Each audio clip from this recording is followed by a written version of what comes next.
कुछ कुछ फोटोज। अरे बेटा फोटो भेजो ना फटाफट, तभी तो पता चलेगा कहाँ तक पढ़ा दिया।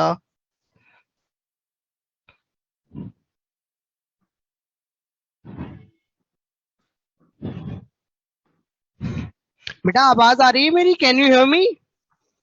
Yes yes sir. Sir, discussion भी करेंगे भैया, दोनों काम करेंगे, डिस्कशन सलटा के जाएंगे आज। तभी तो कह रहा हूँ पहले थोड़ा पढ़ा दूं। कहाँ तक हो गया ये बता दो।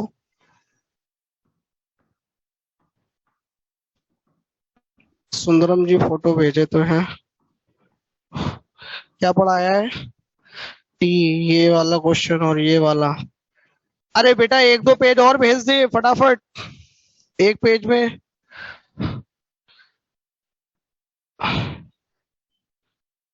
सुंदरम बेटा इससे पीछे का भी पेज भेज फटाफट। ये तो ये वाला हो गया। भेजा सर मैंने ग्रुप पे। हाँ आया नहीं यार, या तो मेरा इंटरनेट स्लो होएगा। आ गया। ये वाला क्वेश्चन करा दिया था। ठीक है, इससे पहले वाला भेजो, जो आपने भेजा है ना, इससे पहले वाला भेजो।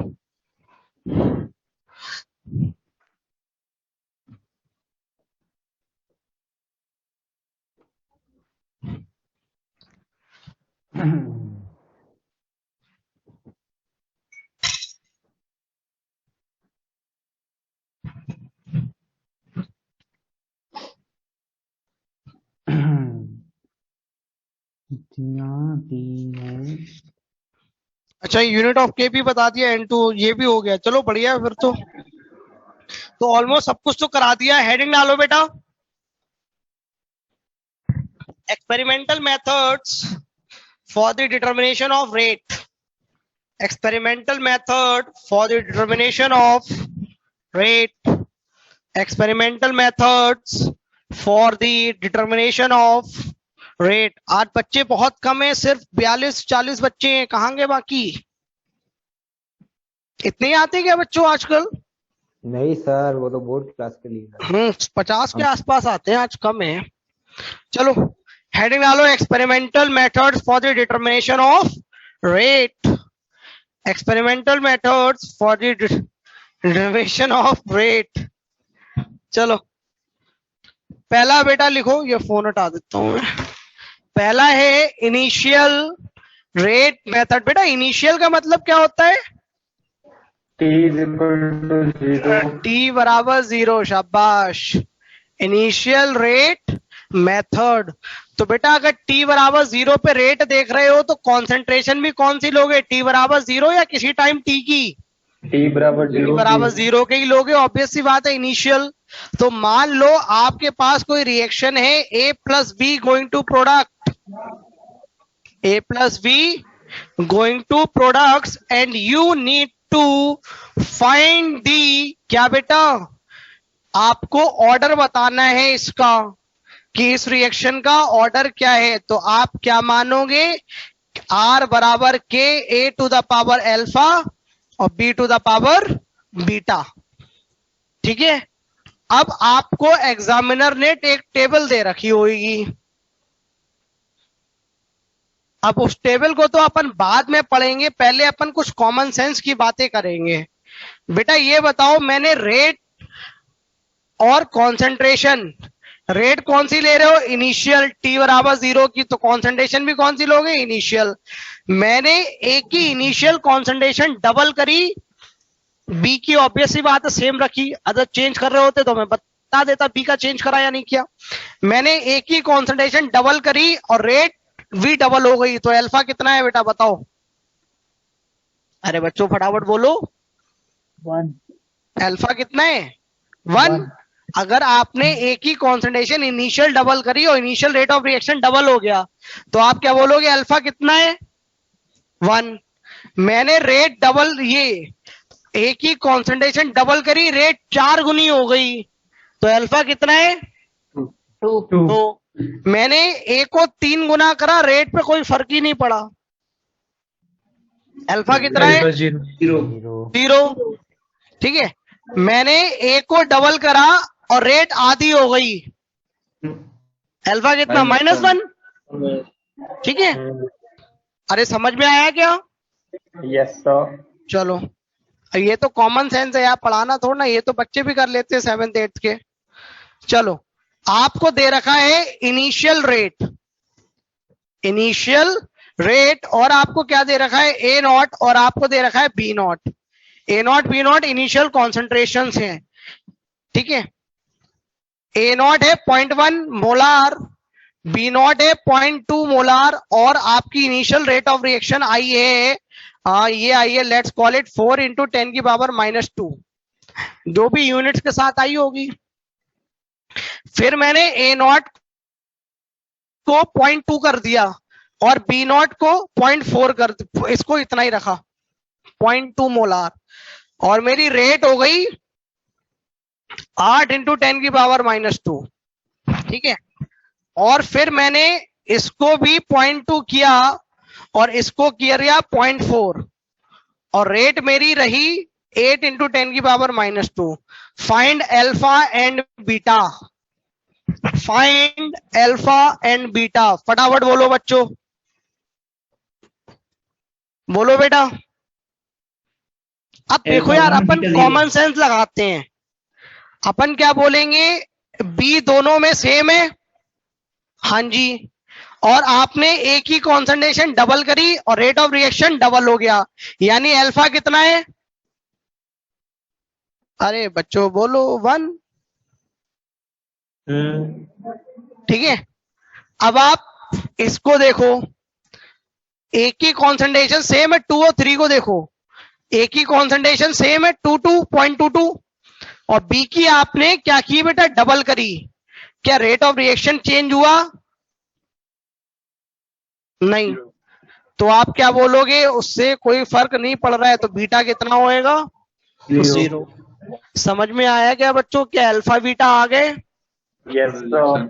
Overall order of the reaction क्या आ गया, ओवरऑल ऑर्डर 1 + 0 बराबर 1, ठीक है। इतना समझ में आया बच्चों? अच्छा, अब जरा ये बताओ, आपका रेट क्या आ गया, के ए टू द पावर 1 और B to the power concentration B की पुट कर देना, इनिशियल रेट पता है तो क्या के आ जाएगा? Yes sir. Common sense, otherwise ऐसे देख लो, आपको ए नॉट रख देना, बी नॉट रख देना, तो बेटा आर नॉट आपको पता है तो के आ जाएगा, बिल्कुल आ जाएगा। समझ में आया क्या बच्चों सभी को? ऐसे क्वेश्चंस प्राय आते हैं और जो कि आसान से ही होते हैं, ठीक है। एक तरीका तो ये है, अब कोई बोले नहीं सर मैं तो कॉमन सेंस नहीं लगाऊंगा, मेरे को तो मैथ्स लगानी है, और वो भी मेरे को आती नहीं, तो क्या करेंगे, तो भैया अपन बोलेंगे एक बार इसको पुट कर बेटा, पहले वाले रेट को क्या लिखोगे, 10 की 4 इंटू 10 की पावर -2 इंटू के, ए की कॉन्सेंट्रेशन कितनी 0.1 की पावर अल्फा और बी की 0.2 की पावर बीटा। सेकंड वाले केस में कितनी है बेटा बोलो, 8 इंटू 10 की पावर -2 बराबर के, अल्फा की ए की कितनी है 0.2 की पावर अल्फा और बीटा कितना है 0.2 की पावर बीटा। क्या बेटा इन दोनों का रेशियो ले लें, जब आप रेशियो लोगे तो आपको क्या मिलेगा बेटा बोलो फटाफट, 1/2 बराबर, बोलो बच्चों, ये और ये कट जाएगा और ये कैंसिल आउट हो जाएगा जब रेशियो लोगे, तो बेटा आपके पास क्या ये बच गया 0.1 अपॉन 0.2 की पावर अल्फा, ये क्या लिखा हुआ है 1/2 की पावर अल्फा। अब इन दोनों को कंपेयर करना आता है बेटा बोलो, तो अल्फा कितना आ गया 1। अरे समझ में आया क्या? अरे बच्चों ये सुनो, ठीक है। अब इतनी लंबी आप खुद सोचो, करने की जरूरत है क्या, कॉमन सेंस ही सल्टा लिया, नहीं हम तो ऐसे करेंगे, तो भैया आप ऐसे कर लो, कोई बुरी बात थोड़ी है। अच्छा ऐसे अल्फा निकाला, आपको इतना समझ में आता है, ऐसे ही एक बार और लिखोगे तो बीटा निकाल लोगे, ठीक है।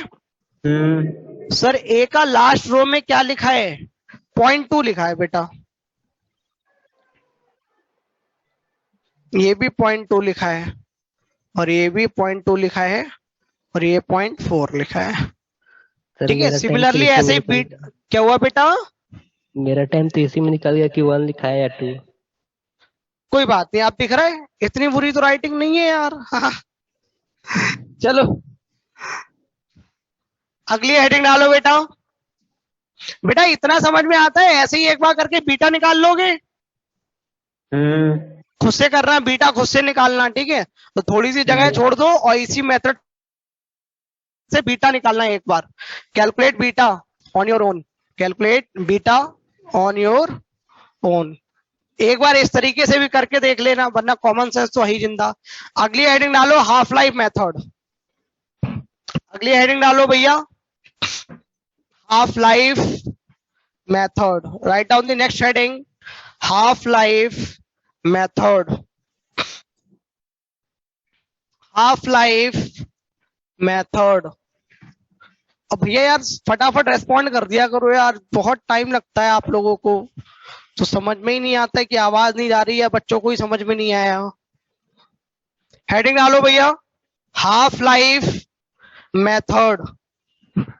इसमें लिखो, this method can only be used to determine overall order of the reaction. This method can only be used, this method can only be used, this method can only be used for the determination of overall order of the reaction, for the determination of overall order of the reaction। लिख लिया बेटा? Yes sir.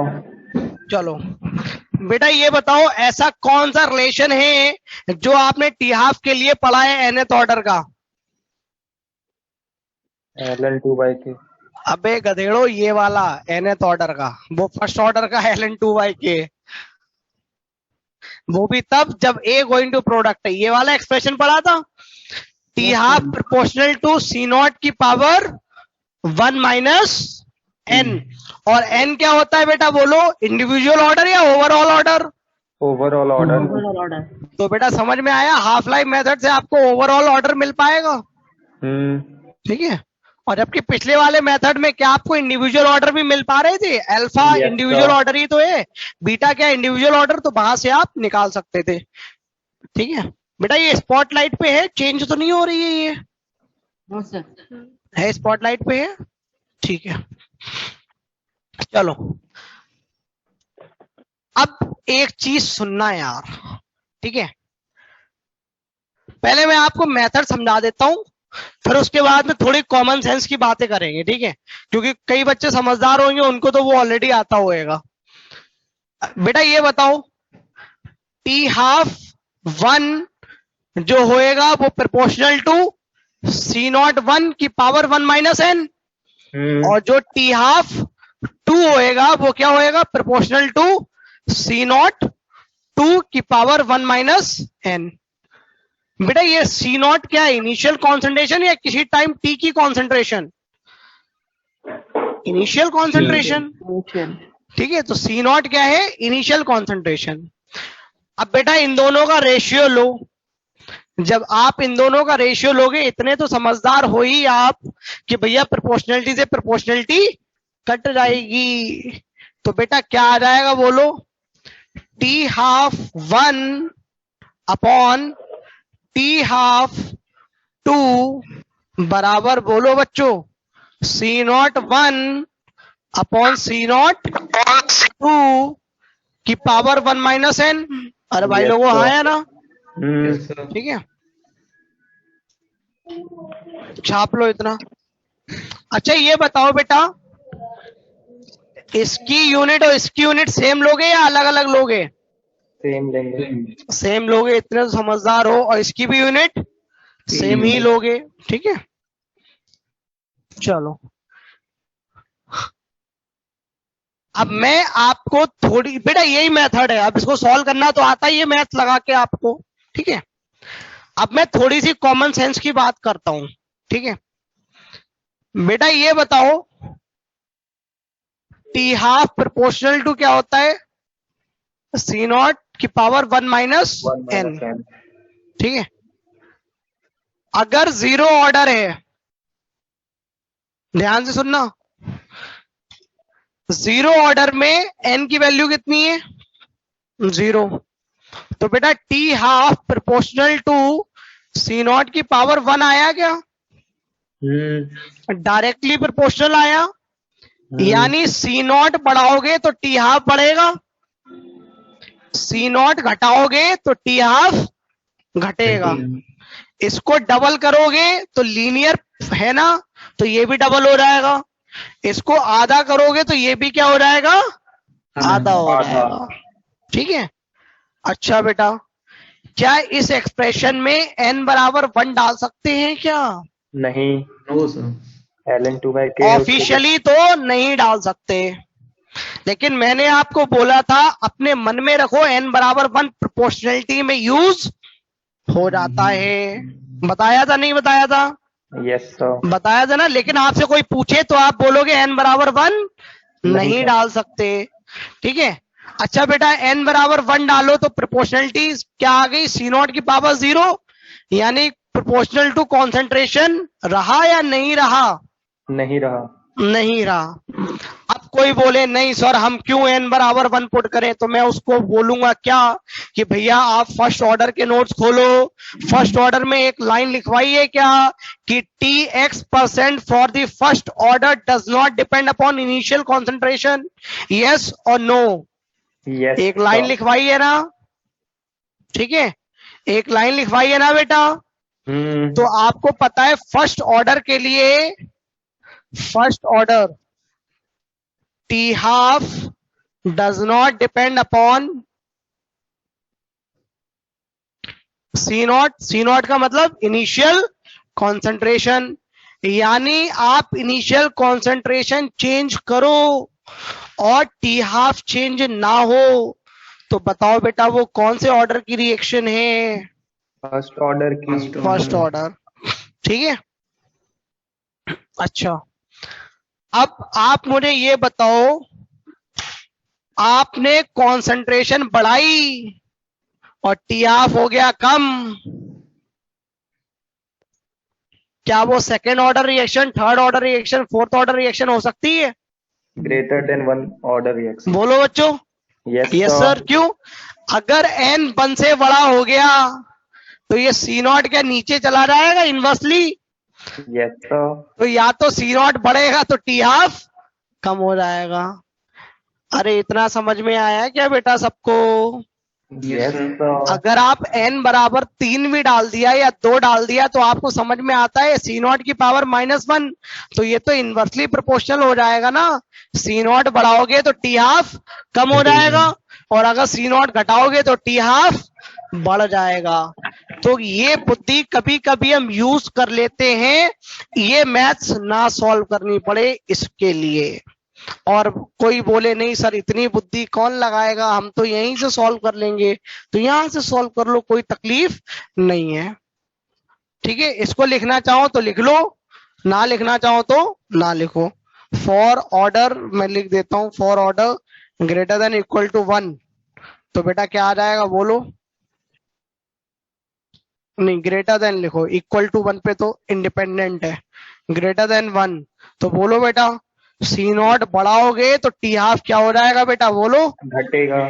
कम हो जाएगा। तो ये कभी कभी हम बुद्धि लगा लेते हैं इन ऑर्डर टू आइडेंटिफाई। ठीक है, अब मैं आपको एक प्रश्न देता हूं, उस प्रश्न को करिए, आपकी शीट का ही सवाल है वो। बेटा समझ में आया सभी को ये? चलो, एक उन्होंने ये दे रखा है टी हाफ और इधर दे रखा है सी नॉट। ठीक है, टी हाफ इधर दिया है 350 और 540 और सी नॉट दिया है what do we call it,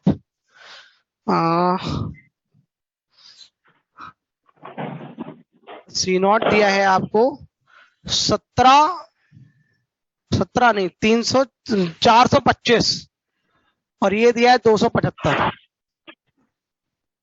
ठीक है, ये कहानी दी है बेटा। उन्होंने बोला है मेरे को ऑर्डर ऑफ द रिएक्शन बता दे बेटा। तो क्या करोगे बेटा, यहीं पे वैल्यू पुट करना स्टार्ट कर दोगे? ये सुनो, यस सर। अच्छा इन्होंने यूनिट तो कुछ दी नहीं, तो कोई बात नहीं, अगर यूनिट नहीं दी है तो अपन समझ जाएंगे, रेशियो लोगे यूनिट तो कट ही जाएगी। अच्छा एक चीज नोटिस करके बताओ, आपने कंसंट्रेशन बढ़ाई या घटाई? घटाई। और टी हाफ बढ़ गया या घट गया? बढ़ गया। बढ़ गया, यानी ये पक्का है, ना तो जीरो ऑर्डर है ना ही वन फर्स्ट ऑर्डर है। इतना तो पता चल गया। तो आपके 4 में से 2 ऑप्शन तो रिजेक्ट हो गए ऐसे ही। अब यहाँ वैल्यू पुट करो। टी हाफ 1 कितना है? 350। 350। टी हाफ 2 कितना है? 540। 540। सी नॉट 1 कितना है? ये बेटा ये एक्सपेरिमेंट 1 है ना, और ये एक्सपेरिमेंट 2 है। ये सी नॉट 1 कितना है? 425। और ये कितना है? 275 की पावर 1 माइनस एन। अब इतना ध्यान रखना, there will be few examples या you will face in your life कि आपको अप्रोक्सीमेशन लेना पड़ेगा, ठीक है? क्योंकि आपको समझ में आता है हर बार एग्जामिनर डेटा आपको बहुत बढ़िया नहीं देगा, तो अपने को अप्रोक्सीमेशन वगैरह थोड़ा लेना आना चाहिए। अब देखो बेटा, ये आपको पता है 17 है, और ये आपको पता है कितना है? 11। तो बेटा ये कितना हो गया? 17/11 की पावर 1 माइनस एन, ठीक है? अब बेटा इस चीज को देखो, इसको 0 से 0 काट दो। इस 35 को मैं 34 मान लूं? बोलो बेटा। Yes sir. और इस 54 को 51 मान लूं? ऐसा क्यों कर रहे हैं भैया? कैलकुलेशन आसान करने के लिए। तो आपको इतना समझ में आता है, ये 2/3 लिखा हुआ है। अरे भैया हाँ है ना, ये 2/3 लिखा हुआ है। अब बेटा इतना सोचो, 17/11 और 2/3 सॉल्व कर पाओगे क्या जीवन में? सॉल्व हो तो सकता है, एल एन लॉग वगैरह लेना तो आता है आपको, बस थोड़ी सी कठिनाइयों का सामना करना पड़ेगा। लेकिन आप ऐसा सोचो, इस 17 को 15 मान लूं और इस 11 को 10 मान लूं, तो ये अगले स्टेप में क्या आ गया बेटा बोलो? 3/2 की पावर 1 माइनस एन। और इधर क्या आया बेटा बोलो? 2/3 की पावर 1। इनको कंपेयर कराओ तो इसको 2/3 को मैं ये लिख सकता हूं 3/2 की पावर -1। Yes sir.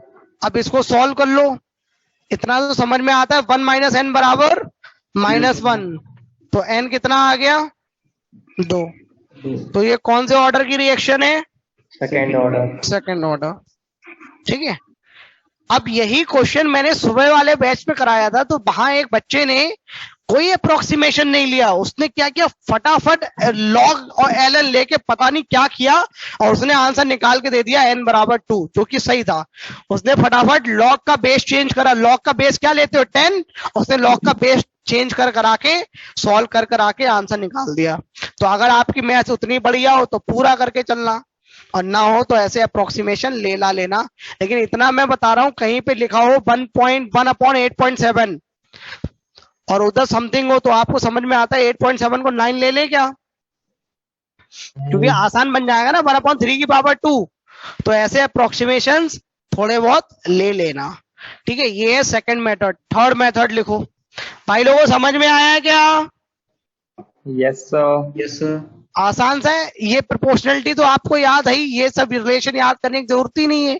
ये प्रोपोर्शनलिटी याद है, रेशियो लेना तो आपको आता ही है। अगली हेडिंग डालो बेटा, थर्ड मेथड। 2 हो गए। थर्ड मेथड डालो, ग्राफिकल मेथड। फटाफट लिखो यार, गला दर्द कर रहा है आज। हेडिंग डालो, ग्राफिकल मेथड। ग्राफिकल मेथड लिख लो भैया, ग्राफिकल मेथड। उसके आगे लिखो बेटा, ये बताओ क्या मैंने आपको जीरो ऑर्डर के सारे ग्राफ बनवा दिए?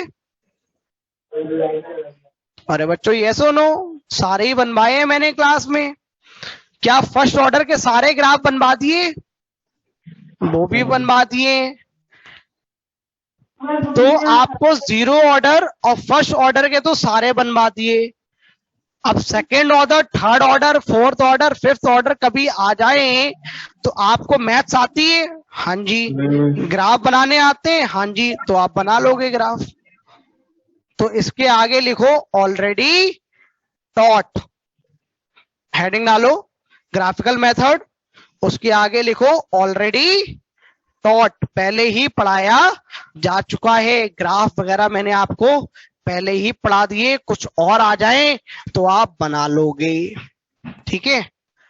अच्छा बेटा ये बताओ, कभी भी आपको कोई ग्राफ गिवन है तो आप सबसे पहले उसका क्या देखते हो ग्राफ में?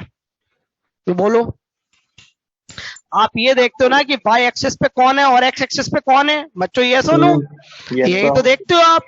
और फिर आप क्या करते हो, एक्स एक्सिस और वाई एक्सिस को देखने के बाद अब आप मन में सोचते हो कि ऐसा कौन सा रिलेशन है जो एक्स एक्सिस और वाई एक्सिस पे जो चीज गिवन है उनको रिलेट करती हो।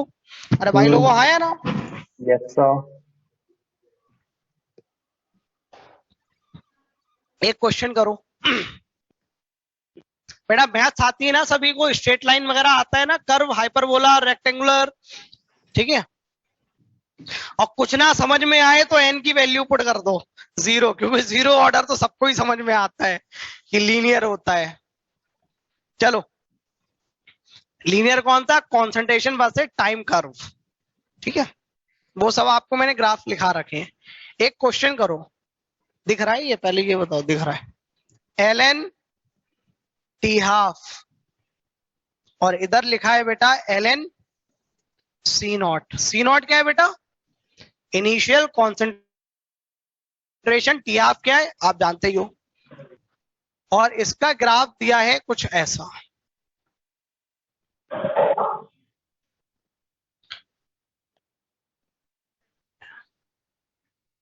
और ये एंगल थीटा दे रखा है 45। उन्होंने कहा बेटा तू तो पढ़ा लिखा है, बता मेरे को ऑर्डर क्या है। बताओ बेटा फटाफट ऑर्डर बताओ।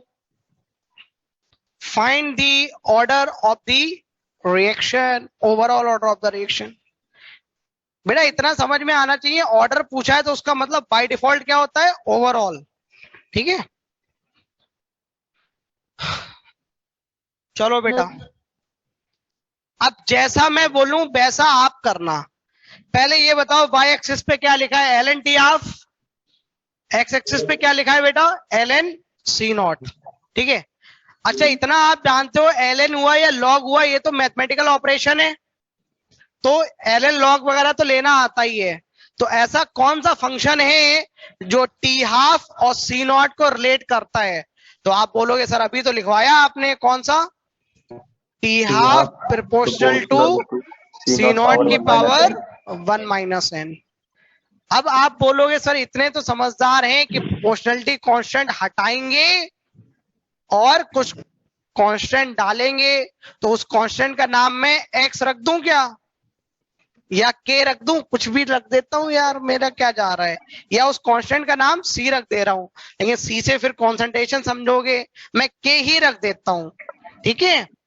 k क्या है बेटा? प्रोपोर्शनलिटी कांस्टेंट, c नॉट की पावर 1 माइनस n। अब बेटा अगले स्टेप में आपको समझ में आ रहा है ln लेने की दरकार है? Yes sir. अबे रेजोनेंस में ही रहो बे। ln t हाफ बराबर, बोलो बेटा, ln k c नॉट की पावर 1 माइनस n। बेटा ln av कितना होता है? ln a प्लस, बोलो बच्चों, ln b।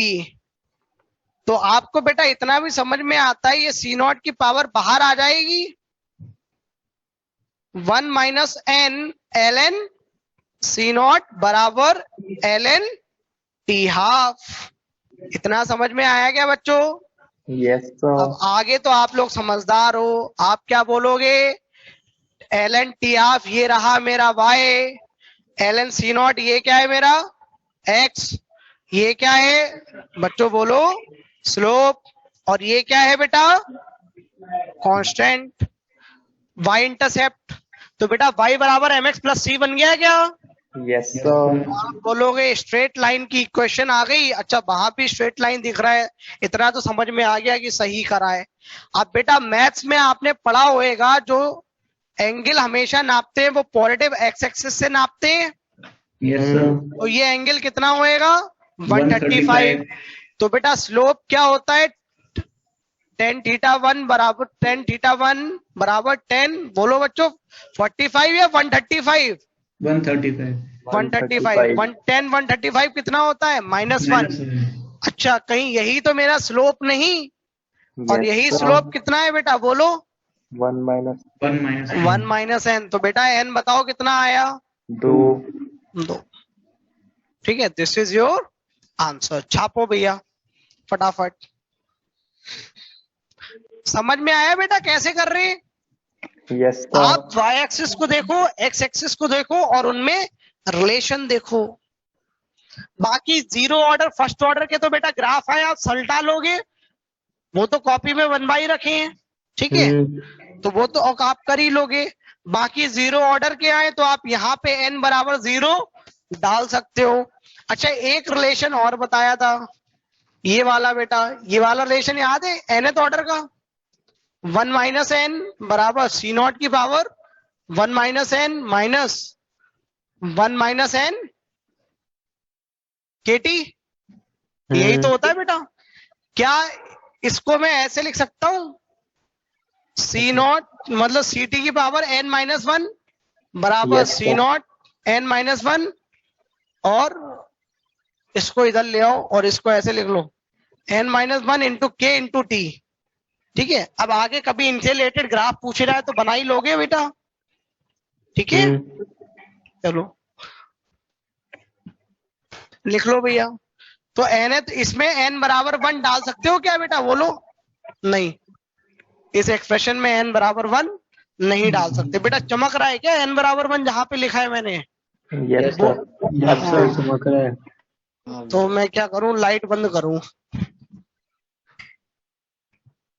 लाइट कहां से बंद होगी? यहाँ से। अब सही दिख रहा है? चमक रहा है, चमक रहा है। अभी भी बेटा वो आपके फ्यूचर की तरह है इसलिए चमक रहा है। अब सही है क्या? सही है। Yes, sir. सही है। सर। ये सही है? Sir. Yes sir. Yes sir. अब सही है सर। ये बढ़िया है। चलो बढ़िया। अब बोर्ड पूरा दिख रहा है? चलो, वो दिख ही रहा था, चमक रहा होगा, ठीक है। अब ये यहाँ पे चमक रहा है तो यहाँ पे कुछ नहीं लिखना पड़ेगा। अगली हेडिंग डालो बेटा फटाफट। हाँ, अगली हेडिंग डालो, integrated rate law method. Integrated rate law method, integrated rate law method. इसके आगे लिखो ऑलरेडी टॉट, ऑलरेडी टॉट। अरे सर सब कुछ आपने पहले ही पढ़ा दिया, यही तो होता है ऑलरेडी टॉट। बेटा अब आपके मन में आ रहा होगा सर ग्राफ तो समझ में आता है, इंटीग्रेटेड रेट लॉ मेथड आपने कब पढ़ाया? बोलो बच्चों, किसी को कुछ चमका क्या? डिफरेंशियल रेट लॉ को जब इंटीग्रेट किया था आपको मैंने एक ऐसा क्वेश्चन कराया था क्या, ए गोइंग टू प्रोडक्ट और टेबल बना के दे दी हो? Yes sir. कल लास्ट क्लास में ही कराए थे, ठीक है। अब बेटा जरा ये बताओ ऐसे क्वेश्चंस को कैसे करते, स्टेप वाइज बताया था। पहले हमेशा क्या चेक करोगे? Zero order. फिर दूसरा, अगर जीरो ऑर्डर आंसर आ गया तो छोड़ दोगे।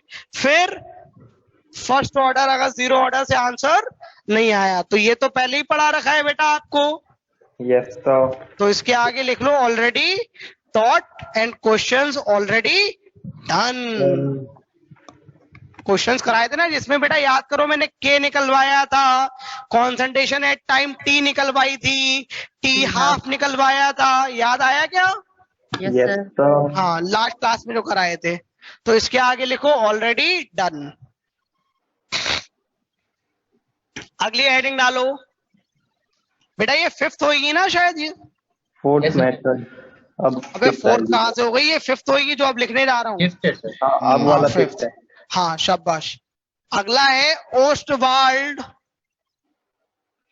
Ostwald isolation method. Ostwald isolation method. Ostwald isolation method. इसमें लिखो बेटा ऑलरेडी टॉट। अरे सर सब कुछ पहले ही पढ़ा डाला क्या? Already taught. अब बताओ ये कौन सा मेथड है? बोलो बच्चों।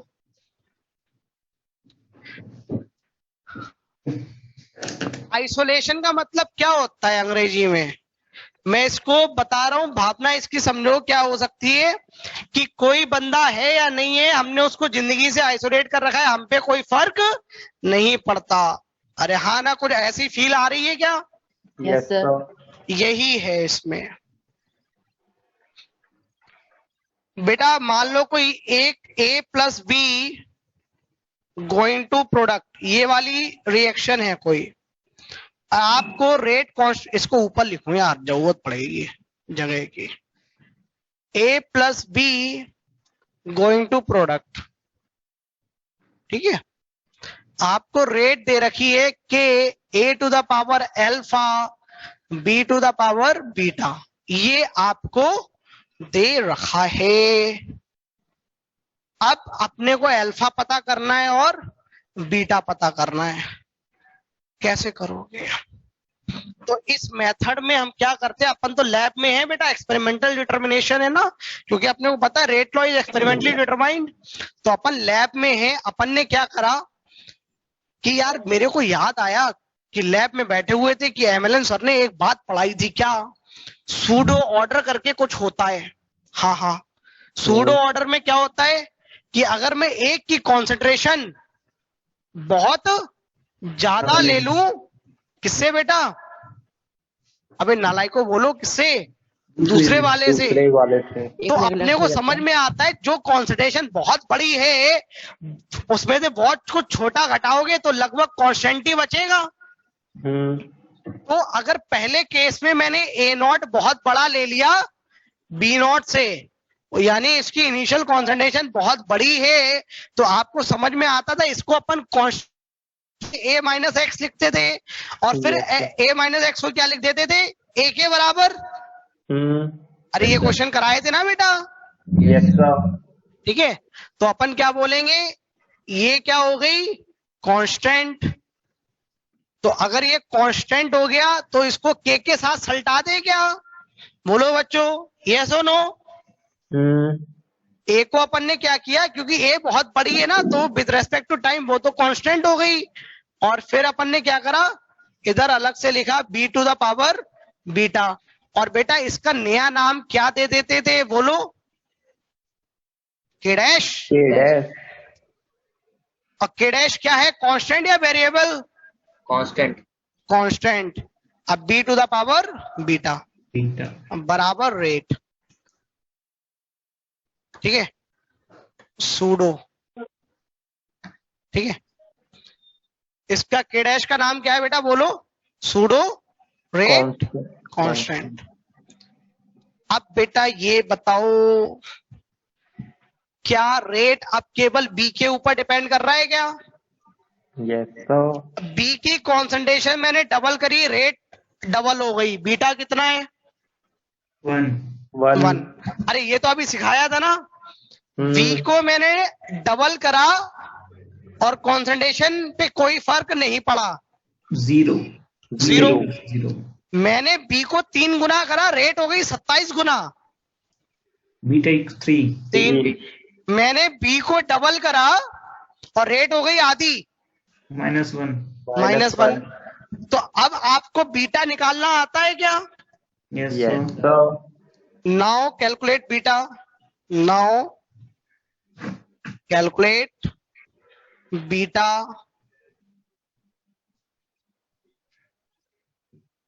या ऐसे लिखो, now observe now observe rate of reaction with respect to, बोलो बेटा, change in concentration of B.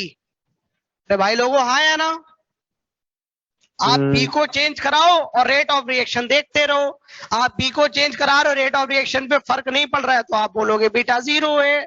ठीक है, अच्छा बेटा इस and calculate beta, and calculate beta.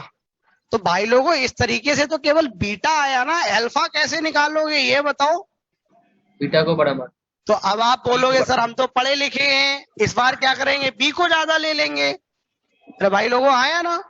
Yes, इस बार अब आप क्या करना, बी नॉट को बहुत बड़ा ले लेना ए नॉट से। तो बेटा स्टेप बोलो क्या होगी, आर बराबर के A to the power alpha और B to the power beta. अरे भाई लोगों हाँ है ना? ठीक है, अब अगले स्टेप में क्या बोलोगे, टिडिंग और टिडिंग, ये कहाँ आ गए, के डैश में, और क्या बच गया, A to the power alpha. अब बेटा फिर से भाई अंग्रेजी लिखेंगे, ठीक है। Now observe R O R with respect to change in concentration of A and calculate alpha and calculate alpha। अब बेटा अल्फा आ गया, बीटा आ गया, ओवरऑल ऑर्डर निकाल लोगे?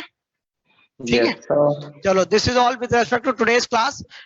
डिस्कशन के लिए शीट निकालो, फटाफट शीट निकालो बेटा।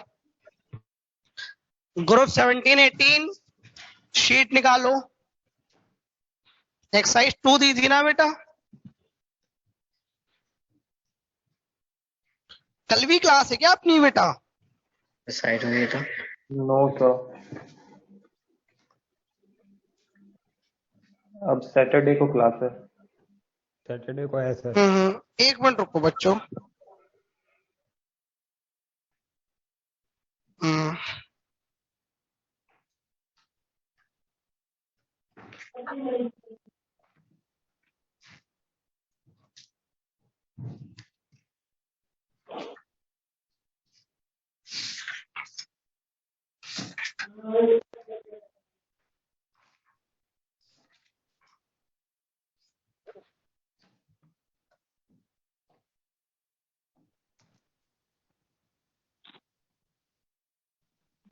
साइड होइएगा।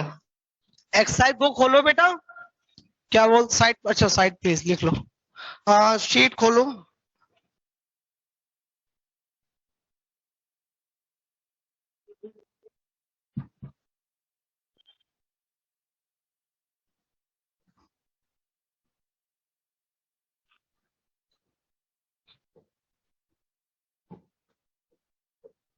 बेटा मुझे सिर्फ 1 मिनट का टाइम दो, मैं कुछ निपटा लूं, ठीक है?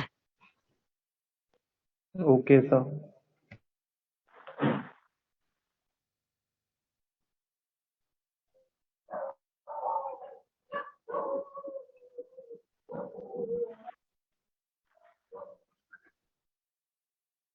शीट निकाल ली बेटा?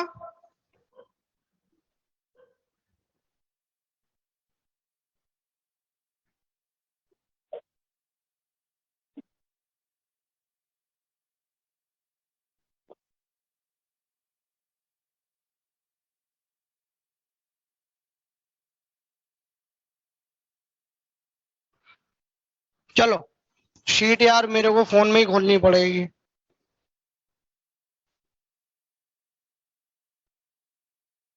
चलो बेटा डाउट बोलो, रुक जाओ मैं शीट खोल लूं यार। एक तो शीट ऐसी है ना, अब मेरे को अगर पेज नंबर 48 पे जाना है तो मैं 48 बार ऐसे दकड़ूं, ये करना होता है। होमवर्क दिया था बोलो, एक्सरसाइज 2 पार्ट 1 2 3 4 पार्ट 2 3 4 सब दे दिया था बेटा। HRS हमारी वाली पोर्टल अलग है बेटा, ठीक है, तो उसमें यही करना पड़ता। पहले कौन सा डिस्कस करोगे बोलो? पहले पार्ट 4 डिस्कस करते हैं, वो छोटा सा है। Exercise 2 part 4 match the column 1 हो गया। अगर बेटा जो बच्चे होमवर्क करके आए हैं और उनको डाउट है तो छोटा मोटा कैसा भी डाउट हो पूछ लेना, ठीक है? और जो बच्चे करके नहीं आए तो ऐसा मत करना कि हाँ मजे के लिए अपन कुछ भी पूछ लेंगे, ठीक है, ऐसा नहीं करना। चलो बेटा अब बोलो। Question number 1 match the column हो गया?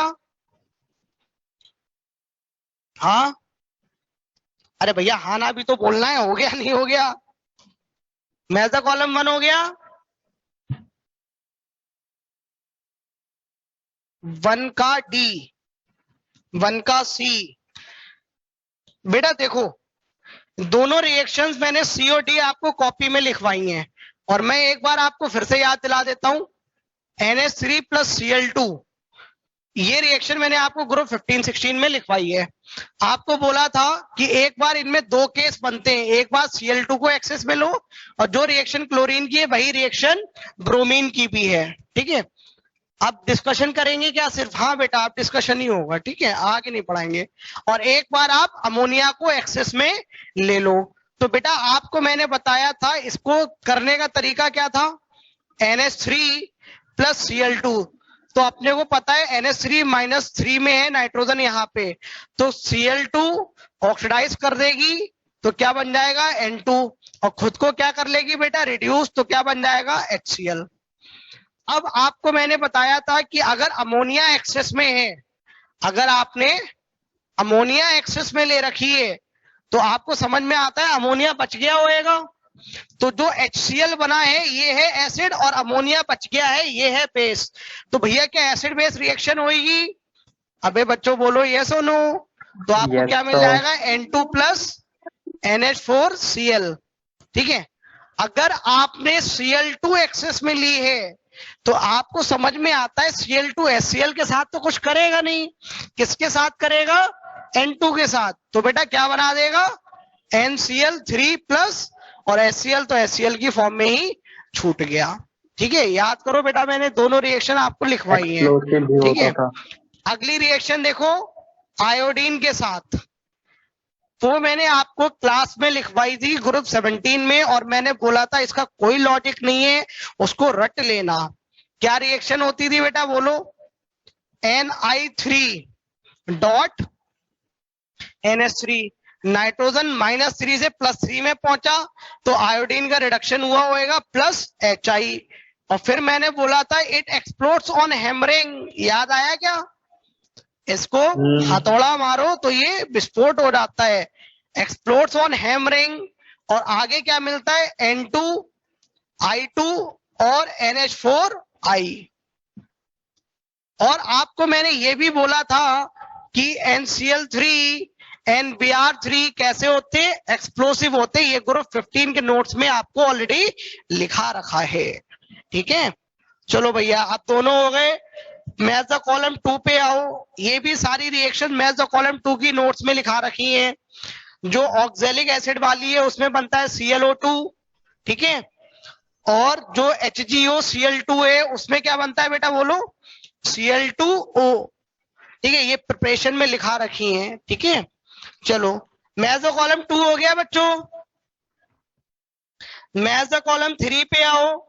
लेकिन ये डी वाले में HCl छोड़ दिया है बेटा फिर से बोलो, कौन सा क्वेश्चन? सर। 2 का डी, 2 का डी, बी। डी तो वाला आप क्या डी। ले रहे हो? बी वाला डी ना, वाला। बी फॉर बॉम्बे, नहीं, डी डॉग डी वाला। D D for Delhi. तो बेटा दिल्ली वाली रिएक्शन तो लिखा ही है ना, HgO प्लस कहाँ गया क्वेश्चन? Cl2। तो बेटा ये Cl2O ही तो मिलता है। Cl2O की प्रिपरेशन में नोट्स में देखो बेटा लिखा रखा है। सर लेकिन आंसर में HCl छोड़ दिया है।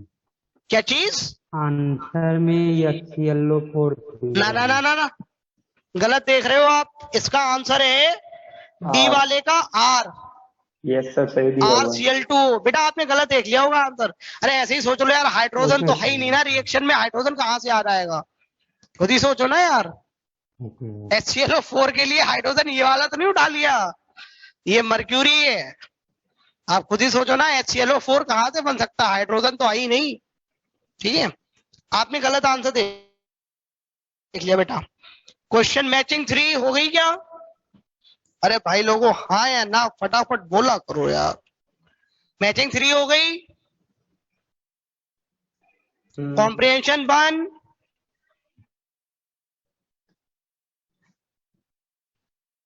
अरे भैया हाँ ना कुछ तो बोलो यार। कॉम्प्रिहेंशन 1 डाउट है क्या किसी को? नहीं है तो क्या आगे चले? यस सर, आगे चलो। चलो कॉम्प्रिहेंशन 2, क्वेश्चन नंबर 7, 8, 9, 10। 9 में पक्का डाउट होएगा आप लोगों को। 9 बताना है।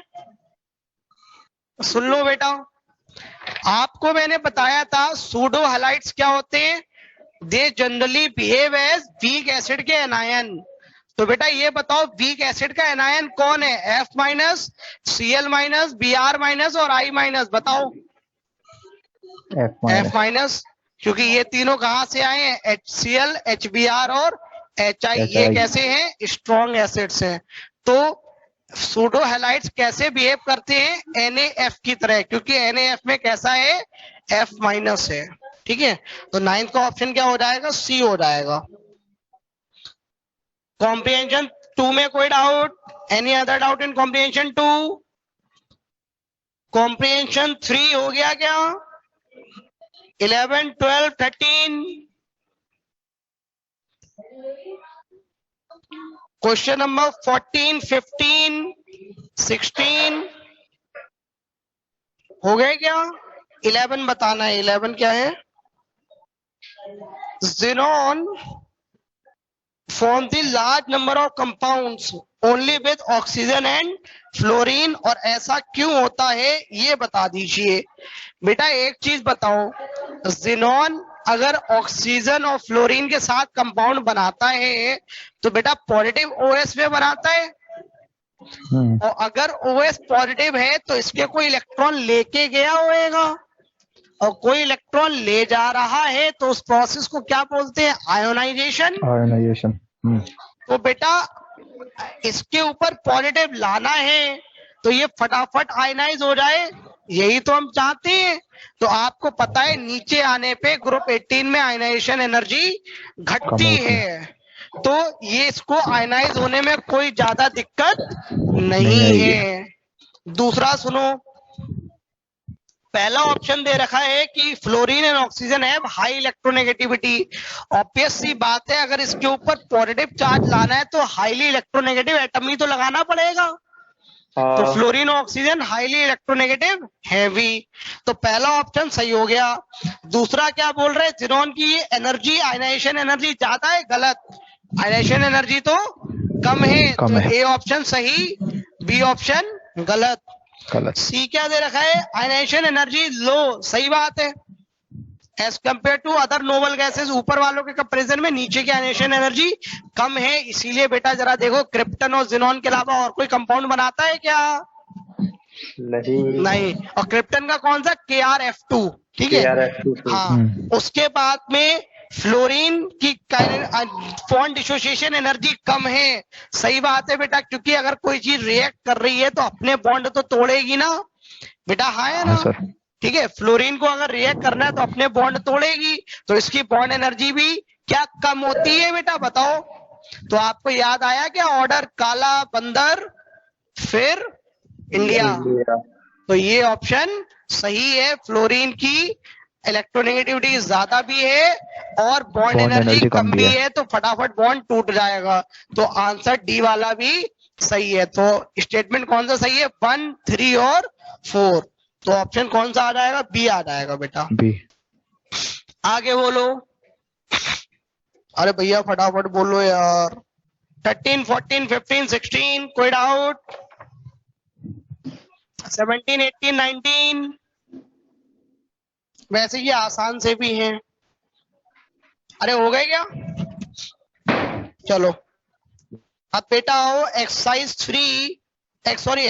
2 पार्ट 3 पे। एक्सरसाइज 2 पार्ट 3 पहला क्वेश्चन हो गया क्या? पहला हो गया, दूसरा तो नहीं हुआ होएगा, वो तो मेरे को भी पता है। पहला हो गया क्या? अब करके आए हो होमवर्क? नहीं, यस हो गया, चलो बढ़िया है। अब सेकंड वाला देखो यार, पहली 3 रिएक्शन है तो आप कर लोगे, आसान सी है, क्लास नोट्स में लिखा भी रखी है। चौथा जो डी ऑप्शन है वो नहीं हुआ होएगा, तो वो सुन लो कथा क्या है। K2MnF6 plus SbF5। बेटा याद करो, अगर यहाँ पे XcF6 होता था तो SbF5 वेकेंट डी ऑर्बिटल थे, F माइनस ले लेता था। हाँ तो सेम कहानी तो यहाँ पे भी है, इसके पास वेकेंट डी ऑर्बिटल है तो अपना क्या करेगा, F माइनस ले लेगा, क्योंकि इसके पास वेकेंट डी ऑर्बिटल है। तो क्या बन जाएगा, SbF6 माइनस, तो इसके ऊपर क्या अटैच हो जाएगा, पोटेशियम प्लस। ठीक है। अच्छा अब जरा ये बताओ, एंटीमनी यहाँ भी +5 में और यहाँ भी +5 में, फ्लोरीन यहाँ भी -1 में और यहाँ भी -1 में, पोटेशियम इधर भी +1 में, पोटेशियम इधर भी +1 में, इधर Mn कितने में है, +4 में। तो बेटा ये बताओ, अभी तक किसी का ऑक्सीडेशन या रिडक्शन हुआ? नहीं। तो क्या Mn का भी रिडक्शन या ऑक्सीडेशन होएगा? नहीं। तो उधर +4 में है तो यहाँ भी कितने में रहेगी, +4 में। अब बात ये है कि ये महाशय स्टेबल नहीं होते, ये तुरंत टूट जाते हैं MnF3 में। अब जरा बताओ, Mn +4 से +3 में आ गई क्या? हाँ तो सर। Mn का हुआ है रिडक्शन, तो किसी का तो ऑक्सीडेशन होना चाहिए था। तो पोटेशियम बोला मैं तो +1 में ही हूँ, एंटीमनी बोला, Sb बोला मैं तो मैं +5 maximum मैं हूँ। भी मैक्सिमम में हूँ। तो बेटा बताओ ऑक्सीडेशन अब किसका होएगा, फ्लोरीन का। तो -1 से 0 में चली गई। तो ये कंप्लीट रिएक्शन है, इसको लिख लो भैया नोट्स में। ठीक है, ये वाली रिएक्शन नहीं हुई होगी आप लोगों से। 3, 4 हो गए क्या? बोलो बच्चों, 3, 4 हो गए क्या? अरे भाई लोगों, ही हो गए। 4, 5, 6, 7, 5 बताना है सर 63। बेटा। 5 वाली रिएक्शन तो अभी लिखाई, यही तो लिखी है बोर्ड पे। 5 वाली रिएक्शन यही तो लिखी है बोर्ड पे।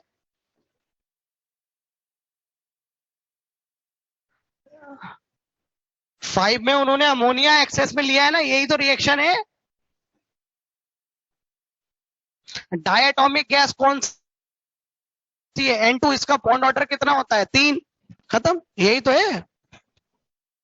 और ब्रोमीन और क्लोरीन की रिएक्शन सेम है, यही तो है 5th क्वेश्चन। आगे बोलो, 6 बताना है, 7, 12 का बी वाला ऑप्शन, हाँ उसमें डाउट आ सकता है। बेटा क्या होता है, लेड एसीटेट को आप रिएक्ट कराओगे HX से, तो बेटा ये प्रोटोनेट कर देगा एसिटिक एसिड को, तो क्या बन जाएगा, एसिटिक एसिड, और प्लस आयन एक्सचेंज करा दो PbX2। अब PbX2 होता है प्रेसिपिटेट, चाहे फ्लोरीन ले लो, क्लोरीन ले लो, ब्रोमीन ले लो और आयोडीन ले लो, सब होते हैं प्रेसिपिटेट। तो उन्होंने बोला फ्लोरीन प्रेसिपिटेट नहीं देगा, तो भैया फ्लोरीन भी तो देगा, तो बी वाला ऑप्शन गलत हो जाएगा। और इन प्रेसिपिटेट के कलर मैं आपको ऑलरेडी लिखवा चुका हूं, ठीक है, तो याद कर लेना इनके कलर। आगे बोलो, 8, 9, 10 हो गए क्या,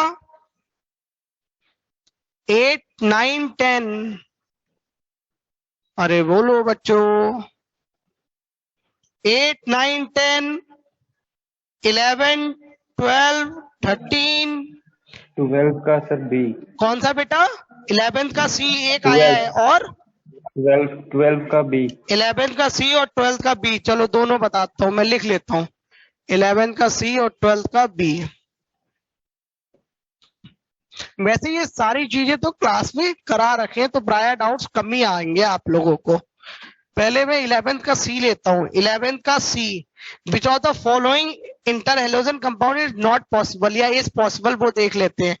बेटा आपको पता है क्या बनते हैं, AB3, AB5 और AB7, जिसमें ए क्या होता है, बड़ा साइज, और ये वाला क्या होता है, स्मॉल। Small size. तो बेटा सी वाले ऑप्शन में दे रखा है FCl3, क्या बनेगा? ए छोटा हो गया और बी बड़ा हो गया, तो ये नहीं बनेगा। ये तो लिखवाया ना, ए बड़े साइज का होता है और बी छोटा। आप खुद ही सोचो यार, छोटे से साइज पे बड़े बड़े एकोमोडेट कर पाएंगे क्या? नहीं कर पाएंगे। नहीं, ठीक है, मार्केट कर लेंगे। अब 12th का बी मैंने क्लास में लिखाया है आपको हाइड्रोलिसिस रिएक्शन में। IF7 आयोडीन कितने में? +7 में, फ्लोरीन -1 में हाइड्रोलिसिस कराओगे तो F-H+ लेगा, HF बन जाएगा। और आयोडीन का +7 का ऑक्सी एसिड बेटा कौन सा बनता है? अरे यार मैंने क्या बोला था? पैरा पर आयोडिक एसिड। तो बेटा पैरा पर आयोडिक एसिड कौन सा था? H5IO6। याद आया क्या +7 का? ठीक है, ये वाला है। आगे बोलो 13, 14, 15 हो गए क्या? चलो शाबाश। अब आओ एक्सरसाइज 2 पार्ट 2 पे। Sir question 16।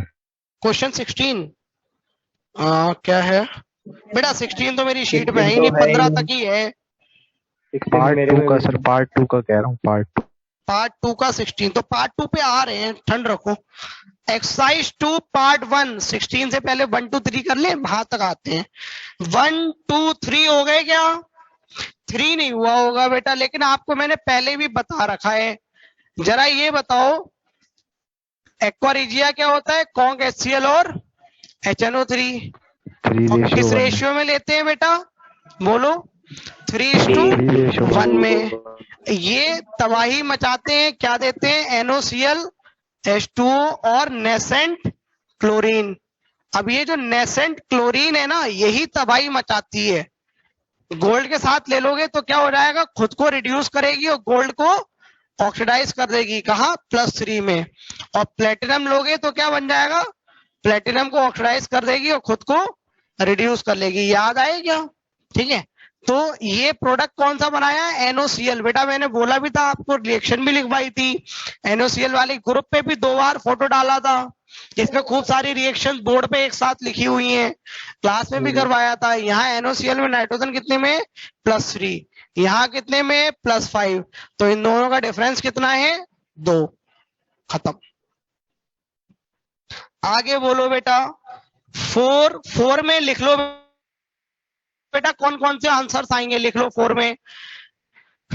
बेटा ये बताओ कार्बन -4 में है क्या? ए ऑप्शन में। तो उसको करेगा ऑक्सीडाइज और क्लोरीन खुद को करेगी रिड्यूस। 0 से कहा जाएगी? -1। तो ए ऑप्शन आएगा। बी ऑप्शन देखो Fe2+ है, क्लोरीन खुद को रिड्यूस कर लेगी और Fe2+ को ऑक्सीडाइज कर देगी। तो क्लोरीन क्लोरीन 0 से कहा चली जाएगी? -1 में। ठीक है, तो HCl मिल जाएगा। अब बेटा ये बताओ सी वाली रिएक्शन। बेटा ये वाली रिएक्शन याद आई क्या? I2 + Cl2 + H2O क्या जाता था बेटा? बोलो IO3- और क्लोरीन खुद को रिड्यूस कर लेती थी, क्या बना देती थी? Cl-। ठीक है, और अगर आपको हाइड्रोजन के साथ लगाना हो तो HCl और क्या बन जाएगा? HiO3। याद आया क्या बेटा ये रिएक्शन? ठीक है, तो आपको सी में भी मिल जाएगा। आगे क्या है? डी वाला Cl2 + पानी। बेटा बताओ क्या मिलेगा? अब डिस्प्रोपोर्शनेट कर जाता है ना, HCl + HOHCl। तो डी में भी क्या मिल गया? मिल गया। उसके बाद में ई वाले ऑप्शन में SO2 है, तो SO2 बेटा खुद को ऑक्सीडाइज करके SO4 2- +6 में जाएगा और क्लोरीन 0 से -1 में जाएगी, तो वहां पे भी HCl आपको मिल जाएगा। तो ई ऑप्शन में भी मिल जाएगा। एफ ऑप्शन में मिलेगा क्या? सल्फा ऑलरेडी +6 में है, तो क्लोरीन को उसको क्या फर्दर ऑक्सीडाइज कर पाएगी? नहीं। तो जब किसी को ऑक्सीडेशन नहीं हो रहा तो क्लोरीन का रिडक्शन भी नहीं होएगा, तो एफ वाले में नहीं मिलेगी। उसके बाद जी वाला। बेटा ये बताओ NaCl एक्वस मतलब कॉन्सेंट्रेटेड का जब आप इलेक्ट्रोलिसिस कराते हो तो एनोड पे क्या मिलती है बेटा? बोलो Cl2। और कैथोड पे क्या मिलता है? पानी का रिडक्शन हो जाता है कैथोड पे। ठीक है, और एनोड पे Cl माइनस का ऑक्सीडेशन होता है, H2 और OH माइनस। तो बेटा क्या HCl मिला कहीं ना, यही तो ब्राइन है, कॉन्सेंट्रेटेड NaCl, ये तो इलेक्ट्रोलिसिस में करा था, तो G ऑप्शन में भी नहीं मिलेगा। उसके बाद में H ऑप्शन, बेटा Cl2O7 प्लस वाटर क्या मिलेगा बोलो, HClO4 प्लस 7 की एनहाइड्राइड है ना, तो क्या मिलेगा HClO4, तो H वाले में नहीं मिला। बेटा Cl2 प्लस NaOH कराओगे तो क्या मिलेगा, अरे भाई लोगों बोलो, कॉन्क एंड हॉट तो डिस्प्रोपोर्शनेट कर जाता है Cl माइनस और ClO3 माइनस। क्या बेटा यहाँ HCl मिलेगा ना, यहाँ क्या मिलेगा सॉल्ट मिलेगा, NaCl और NaClO3 सॉल्ट मिलेगा। तो क्या यहाँ HCl मिला क्या अपने को, नहीं, तो I वाला क्या हो गया क्रॉस। तो कितनी जगह मिला अपने को, 5 जगह मिला, तो आंसर क्या हो जाएगा 5। अरे भाई लोगों समझ में आया क्या, यस सर। चलो आगे बोलो, क्वेश्चन नंबर 5 और 6 हो गए होंगे, आसान से कर लिए क्या बेटा। क्या बना होएगा, आपने F2 एक्सेस में ले रखी है, तो बेटा क्या बन जाएगा BrF5, और अगर लिमिटिंग अमाउंट में लेते तो क्या बनता BrF3। तो ये तो एक्सेस में ना, तो BrF5 और इसकी हाइड्रोलिसिस तो मैंने आपको करा रखी है। 6, 7, 8 बताना होएगा यार, 8 हो गया क्या आप लोगों से, 8 बताना होएगा। सबसे पहले आप क्या करो, sp3d2 वाले निकाल लो। तो sp3d2 वाले कौन कौन से हैं, ClF5 है, और कौन सा है बेटा, बेटा sp3d2 तो निकाल सकते हो ना, स्टेरिक नंबर 6, ClF5, IF5 और BrF5, उसके बाद में ICl5, और कौन सा है IBr5, और कौन सा है ClBr5। ये हैं आपके sp3d2।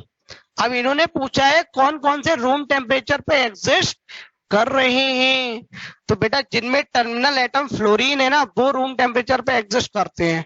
तो बेटा ये करेगा क्या, नहीं, ये करेगा क्या, नहीं, ये करेगा क्या, नहीं, तो आपके कौन से कर जाएंगे बताओ, जो sp3d2 भी हो और रूम टेम्परेचर पे एग्जिस्ट भी कर जाए, वो कौन है, सिर्फ ये 3। तो आंसर क्या आ जाएगा 3। ठीक है, ये लिख लो भैया, ये तो आप निकाल ही सकते थे, आप इतना लिख लो, जिनके टर्मिनल एटम फ्लोरीन है वो रूम टेम्परेचर पे एग्जिस्ट एक्सक्यूज मी कर जाते हैं। ठीक है, क्वेश्चन नंबर 9 हो गया क्या, 9 भी नहीं हुआ होगा, क्रिटिकल टेम्परेचर वाला। 9 में क्रिटिकल टेम्परेचर, हाँ, क्रिटिकल टेम्परेचर क्या होता है बेटा, रियल गैस में पढ़ा होगा 8A/27 RB, और जो A होता है ये किसके प्रोपोर्शनल होता है, पोलैरिटी। पहले क्या देखेंगे, पोलैरिटी। अगर नॉन पोलर गैसेस होती हैं तो उनमें क्या देखते हैं, वैन डर वाल्स फोर्सेस, और van der Waals forces proportional to molar mass proportional to surface area. तो जरा ये बताओ, नोबल गैसेस पोलर होती है नॉन पोलर, अबे नॉन पोलर होती है ना, नॉन पोलर है तो वैन डर वाल्स फोर्सेस देखोगे, जिसका मोलर मास ज्यादा उसका ए ज्यादा। तो भैया नीचे जाने पे मोलर मास बढ़ रहा है, सरफेस एरिया बढ़ रहा है, तो ए बढ़ रहा है, और अगर बेटा ए बढ़ रहा है तो आपका क्रिटिकल टेम्परेचर भी बढ़ रहा है। ठीक है, आगे बोलो, क्वेश्चन नंबर 10 हो गया क्या। 10 में HF को छोड़ के HCF2 सबको ऑक्सीडाइज कर देगा। और अगर आपकी इच्छा हो बेटा, आपको मैंने नोट्स में लिखवाया था कि HCF2 नया नया पाप करना शुरू करे, तो उसके मन में क्या होता है, मैं खुद को रिड्यूस कर लूं, पाप सारे छोड़ दूं। तो बेटा खुद को रिड्यूस करेगा तो दूसरों को ऑक्सीडाइज करेगा, तभी मैंने आपको लिखवाया था HCF2 एक शानदार वाला क्या है, ऑक्सीडाइजिंग एजेंट है। और बेटा you will be shocked to know, इसका SRP जो होता है ना, कितना होता है 2.64, जबकि फ्लोरीन का SRP कितना होता है 2.87। तो क्या आपको नजर आ रहा है, बहुत ज्यादा डिफरेंस नहीं है। ठीक है, तो शानदार वाला ऑक्सीडाइजिंग एजेंट होता है, लेकिन फ्लोरीन के तो ऊपर ही है, तो ऊपर वाले होते हैं ऑक्सीडाइज, नीचे वाले होते हैं रिड्यूस। तो क्या फ्लोरीन को ऑक्सीडाइज कर पाएगा XeF2? बताओ, F- को ऑक्सीडाइज कर पाएगा क्या? ना, F- को नहीं कर पाएगा, बाकी सबको कर देगा। ठीक है, तो इसमें HF को छोड़ के सारे आंसर आ जाएंगे आपके। क्वेश्चन नंबर 12 कॉपी में ही करा रखा है, हो गया बेटो। क्वेश्चन नंबर 13, 12 और 13 हो गए क्या? कॉपी के एग्जांपल्स हैं, हो गए? अरे भैया हाँ या ना? हो गए। 14 नहीं हुआ होगा, 14 छोड़ दो। 14 S ब्लॉक और ग्रुप 14 भी लगेगा, तो जब पढ़ा दूंगा तब कर लेना। 14 छोड़ दो, 14 नहीं हो पाएगा आपसे अभी, 14 छोड़ दो। और बेटा 15 में थोड़ा सा करेक्शन है, तो 15 क्वेश्चन देख लो। बेटा आपको मैंने ये वाली रिएक्शन लिखवाई थी, HXCO4 माइनस बेसिक मीडियम में पड़े पड़े डिस्प्रपोर्शनेट करता है, ये चीज बताई थी क्लास में। तो ये डिस्प्रपोर्शनेट करेगा तो क्या देगा? Xc +6 से रिड्यूस हुआ है, 0 में गया है, तो बेटा क्या करेगा? आपको पता है ना, बेसिक मीडियम में ये डिस्प्रपोर्शनेट करते हैं ज्यादातर नॉन मेटल्स, और डिस्प्रपोर्शनेट करके कहा जाते हैं एक तो मिनिमम में फिक्स्ड है ही, तो जिनॉन का मिनिमम क्या है? 0, तो एक तो 0 में चला गया, और मैक्सिमम में जाएगा क्योंकि +6 में है, तो +6 से ऊपर कौन है इसका? +8, तो एक ये +8 में भी जाता है, XeO6 4-, और क्योंकि इसका रिडक्शन हुआ है तो ऑक्सीजन का क्या होएगा? ऑक्सीडेशन। और बैलेंसिंग के लिए आपको पता है पानी भी आएगा। तो बेटा आपकी ये गैस है और ये गैस है, तो इन्होंने बोला है B और C आर दी गैसेस, तो ये है B और ये है C। और उन्होंने बोला है D है एम्फोटेरिक। बेटा बताओ क्या पानी एम्फोटेरिक होता है? H+X दे भी देता है और OH- भी दे देता है, तो क्या एम्फोटेरिक है?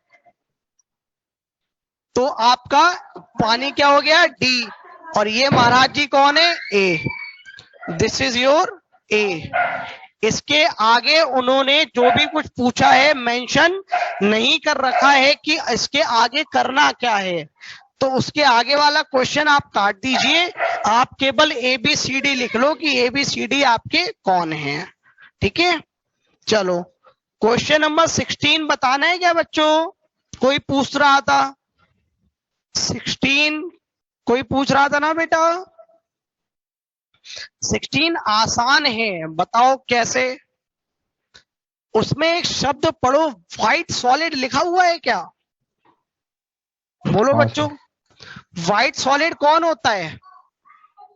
XeO3, यही तो व्हाइट सॉलिड है।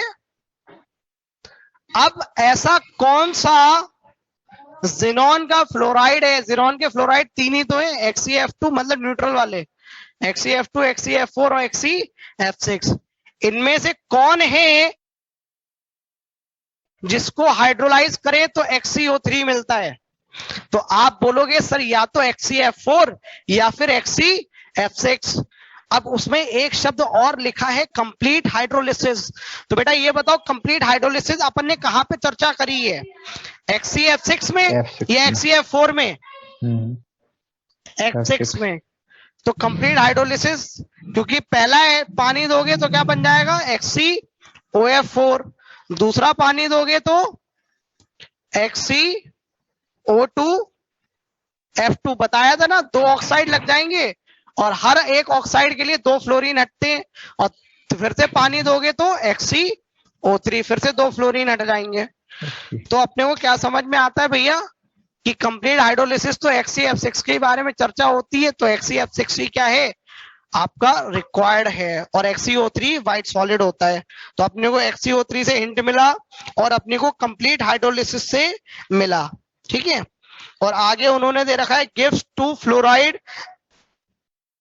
तो बेटा XeF6 को आप हीट करोगे ना, ठीक है, तो इन्होंने क्या बोला है? On heating produced 2 other fluorides.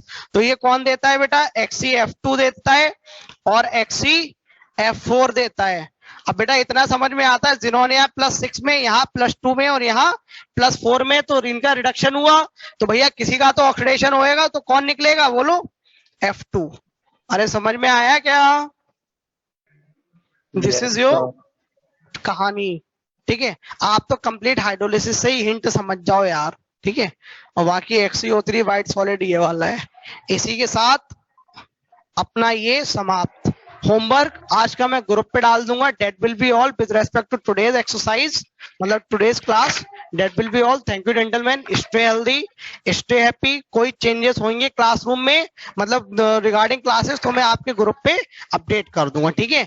Most probably I won't be available on Saturday, तो we will see what can be done, ठीक है। चलो टेक केयर बच्चों, bye bye. Okay sir, thank you sir. ठीक है बच्चों। सर जहाँ तक है सर रखना मत। हाँ वी विल सी बेटा what can be done. Bye bye बच्चों, टेक केयर।